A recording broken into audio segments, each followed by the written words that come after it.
Yun.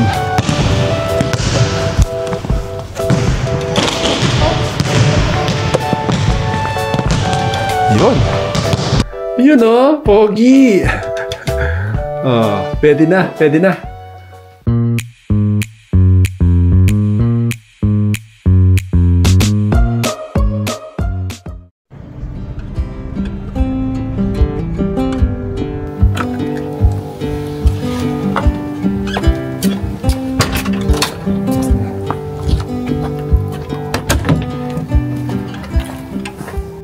Hello! Welcome back po to our channel. Ayan, long time no see na naman. So ayan, Monday ngayon na sasamahan natin si Joakim sa kanyang basketball practice. Ayan, no? Hindi namin kasama yung friend niya ngayon. So I have a chance to vlog today. Kasi it's just the two of us.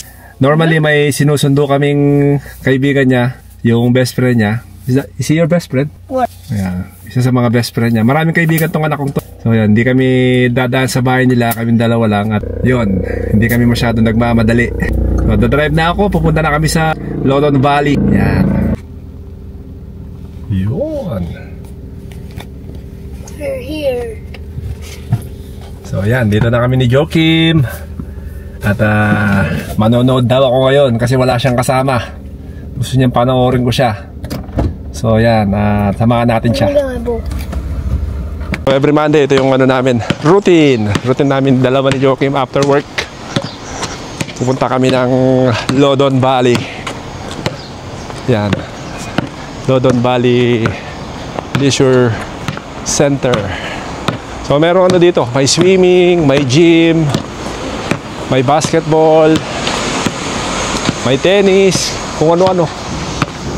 Pero marami dito nagsuswimming. Yan. Karaniwan ang kasama ko dito si Joakim at saka yung kaibigan niya. Kaya lang syempre not feeling well yata yung kaibigan niya, so kami dalawa lang. Yan. Naka-Chris Webber siya. May kainiyan yan, hindi ito Pau. Ayan. So, ganito yung itsura nito. Sa right ko may swimming pool yan. Yan. Nanonood yung mga parents, naghihintay. Yan. Dribble it later, anak. Dribble it later.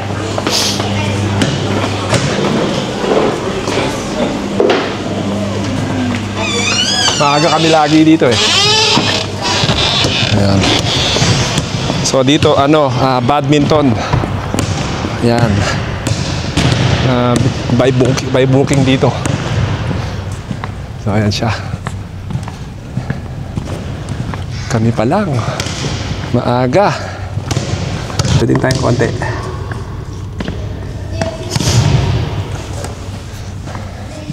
Can I shoot? Hey, Han.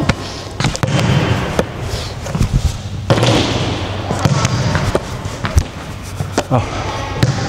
Lay up. Huh? Anything, you shoot. Jump shot. Miss. Medyo masakit pa rin yung ano ko, yung balikat ko. Get it. Yun.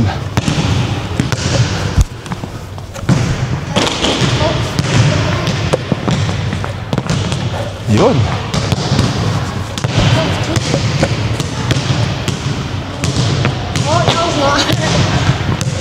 Bend your knees.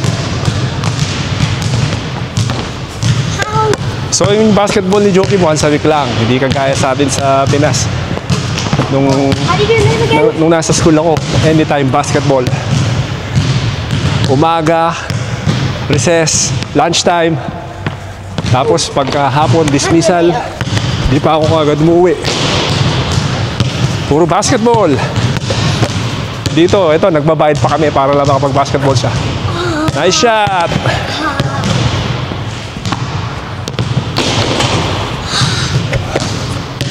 I want to go straight in. You give an arc to your shot like that. Huh? Put an arc. Arc? No, balloon mo siya, balloon. Mahirap mag-English. Pag ganyan, no? I know. How? Ganito, oh. Oh, look, oh. Your normal shot is like this, oh. Pabalon mo siya. Like how? Sige, just do your normal shot. Oh, okay. Hank. Yun.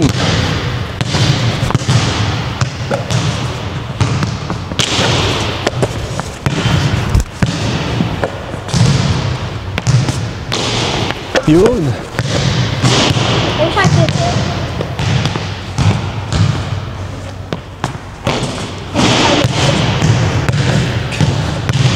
I like that.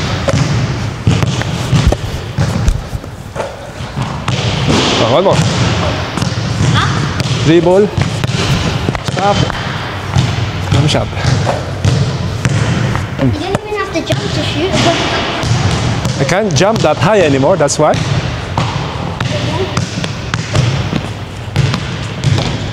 Good shot. One more try.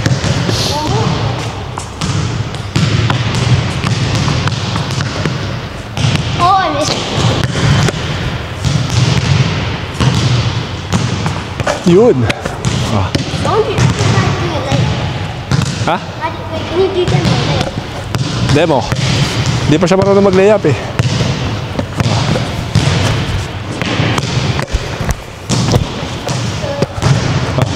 I'll pass it to you and then layup.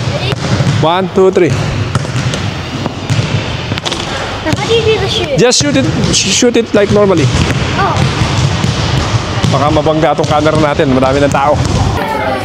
we're going home. Oh, let me get him after my homework. Home time.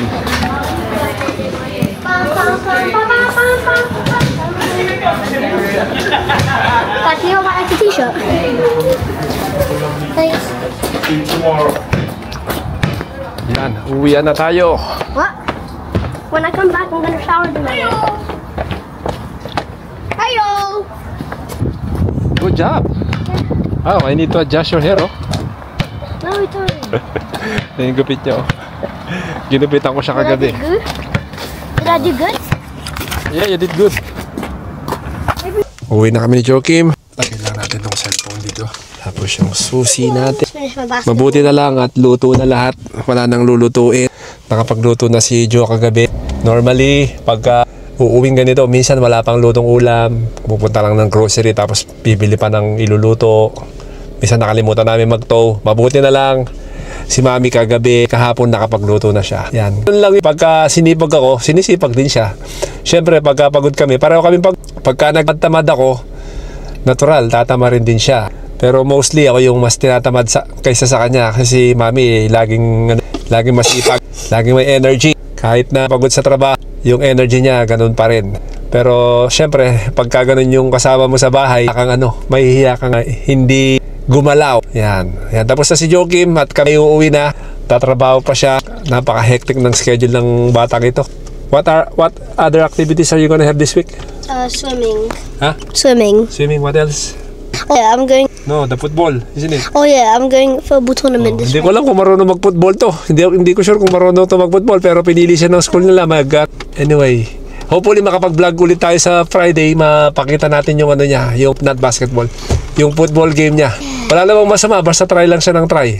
Tulad ng basketball na to, hindi naman siya marunong pero at least nagtatry siya. Gusto niyang matuto. Sana nga lang kung libre yung paglalaro ng basketball dito tsaka maganda yung panahon, hindi na natin kailangan magbayad. Like nung maliit tayo lang laro sa kalye, sa court.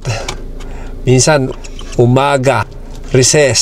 Sabi ko nga kanina, walang tigil, umaga, recess, pagka dismissal na, may basketball club pa. Tapos may interruption yung kagandahan sa school namin. But anyway, kami uuwi na muna. At mamaya na lang tayo ulit mag-usap.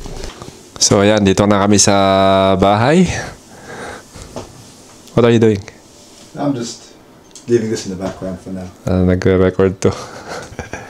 Meron daw siyang ano eh, may YouTube channel na rin sila. Gaming channel naman. Yan. Nag-YouTube daw. So ako naman ito, naisip ko lang, no? Ba't ako hindi magbablog? Kasi sayang itong binigay na camera ng asawa ko sa akin. Hindi naman na ano to, napaka-supportive niya, pero yun, hindi ko nabibigyan ng panahon eh. Sayang din na start na natin, eh di tuloy na natin. So itong binata ko, gusto daw magpagupit. Sabi ko pumunta na lang sa barbero, eh gusto pa sa akin magpagupit. Nangihinayang din daw siya kasi pagka siya yung nagpapagupit, kung ako 10 pounds, sinisigil siya 15 pounds. Hindi ko din maintindihan kung bakit, kasi pagka minsan nagpapatrim lang naman siya. Hindi naman siya nagpapa-fade na haircut. Trim lang. Sinacharge pa rin siya 15 pounds. Sabi niya, ikaw na lang magupit muna sa akin, sabi niya. So sabi ko, sige. So si Joaquim naliligo na siya. Tapos bago mag-shower tong binata ko, eh gugupitan ko muna. So ayan, magpapagupit daw siya. Sabi ko sa kanya, magpaano na lang siya, magpa-barber na lang. Kaya lang, ewan ko, why do you want me to do your haircut? I'm going to the barber a lot recently. I thought I'd change it up today. Okay. So ayan ang before niya. Before. Ayan. Ang ganda ng buhok niya. Oh, nagpapagupit pa to. Oh. No, I'd rather cut it. Sige. Trim ko lang yung buhok niya. Pakita natin yung after mamaya. Yun oh, pogi. Oh, pwede na. Oh, tignan natin. Oh, loko niya. Tayo. Likod. Oh, di ba? Pwede na tayo. How can you say? What can you say? Yeah, it's really good. Look a lot cleaner. When you shower, after you shower, you tell me, yeah? Okay. That's when we'll see if meron pa kailangan gawin. Alright. So, ayan. Dinner time na tayo. Yan, nakapag-prepare na si Mami kahapon. Yan. Tinola. Tapos, meron tayong parang chicken asado. Sarap, oh. Nako! Ayan, yung kanin natin today. Si Joaquim nagutom. Dahil marami siyang ginawa today. Nag-swimming, nag-basketball. Sa PE niya, swimming. Tapos nag-basketball siya kanina. Ito naman si Kuya. Ayan, oh. Yan nga pala yung hair ni Kuya. Nox naman. Pinapapantay niya bukas dito. Hindi raw pantay dito, sabi niya. Sabi ko bukas na lang. Okay naman eh. Di ba gwapo? So kain muna tayo. Si Mami pala nandito na. Mami! Ayan, pagod.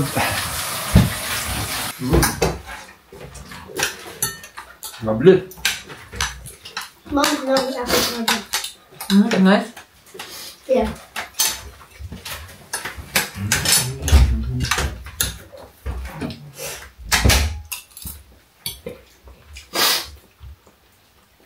Gulay. A few moments later.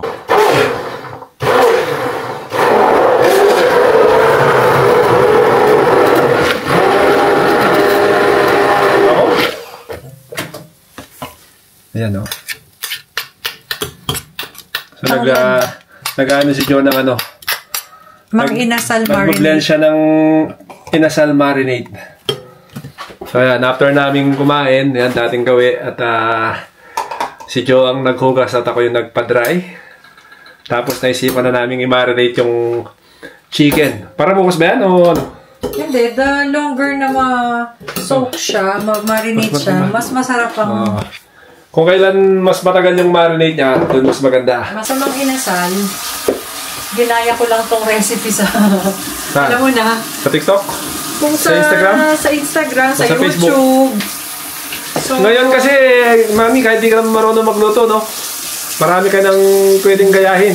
Ito yung version ko. Kumbaga, nasa sayo na lang kung kakain ka ng masarap o hindi. Anong ingredients ang ginamit mo dyan, Mami, sa, sa marinate mo? Suka. Vinegar. Tapos, brown sugar. Brown sugar. Demerara. Oh. Demerara. Oh. Tapos, pepper. Pepper. Salt. Asin, tapos, salt, oh. Meron pa siyang konting lemon. Kasi yung juice na lang ang ginamit ko. Lemon juice. Oo. Tapos, since hindi ako gagawa ng chicken oil, alam ko wala tayong chicken oil. hindi ako gagawa ng ganon. Nilagyan ko na lang siya ng turmeric yung para magkulay orange yung chicken. Kailangan tayo, healthy options ang ginagawa natin. So, gano'n ang ginawa ko na lang para hindi na ako gagawa ng chicken oil. Ginawa ni Joe tulong nung 2 weeks ago Ako yung nag-oven. Yun, masarap, nagustuhan ng mga bata. Kaya uulitin ulit namin. Version ko lang to. So, Jocelyn's version ng Mang Inasal. So, ayan. Hindi, gagawin ko, kasi ang hirap, wala tayong malaking So, ang gagawin ko, idadunk ko muna siya dito. Paghilamos muna siya. Maganda sana kung kung may bag ka, yung ziplock. Ziplock. Para mas magandang marination niya. Ay, pala, lemongrass. Yun, yung tanglad. Tanglad, para siya mabango. Magkano yung tanglad? Ewan ko, sa Chinese ko binili. Medyo mahal yung tanglad dito Ayan, so nilagay ko na siya, dinunk ko na siya ng konti para, yan, sana magkulay yellow. Ayan. Alas 9 na. Pero maaraw pa sa labas, Ayan, maaraw pa. Malubog na yung araw? Wala na araw. Maliwanag pa, I mean. Ayan. Araw pa. Ayan, malapit na. Last na lang yan. Last na. Ayan, Ayan, yung marinate. So, yun. Ay, end na natin yung araw natin. Napakabilis ng panahon. Summer na naman. Although yung panahon dito, iinit, lalamig. Pero yun nga, napakabilis talaga ng panahon. June 9 na ngayon. Na natin? Kabuuan na ng natin, ng birthday natin. So, ibig sabihin, maradagdagan na naman ng 1 taon yung edad natin. Ay, maraming salamat pa rin sa Panginoon dahil umabot tayo ng ganitong edad. At marami pa tayong blessings na natatanggap araw-araw. Kailangan magpasalamat tayo sa mga biyaya natin everyday. Sa family natin, dito sa kaming 4 at saka syempre sa Pilipinas at sa mga kamag-anak natin kung saan-saan. Yan. Dito na po tayo magpapaalam at sa susunod na vlog natin ulit. Yung mga bago po sa channel natin, sana po mag-subscribe kayo at hit the like button and notification bell para masubaybayan niyo po yung buhay namin dito sa England. Kaming 4. Kaming 4 ni Joe, ni Joakim at ni Seb. Pamilya namin, yung adventure namin dito, yung journey namin as a family. Maraming salamat po.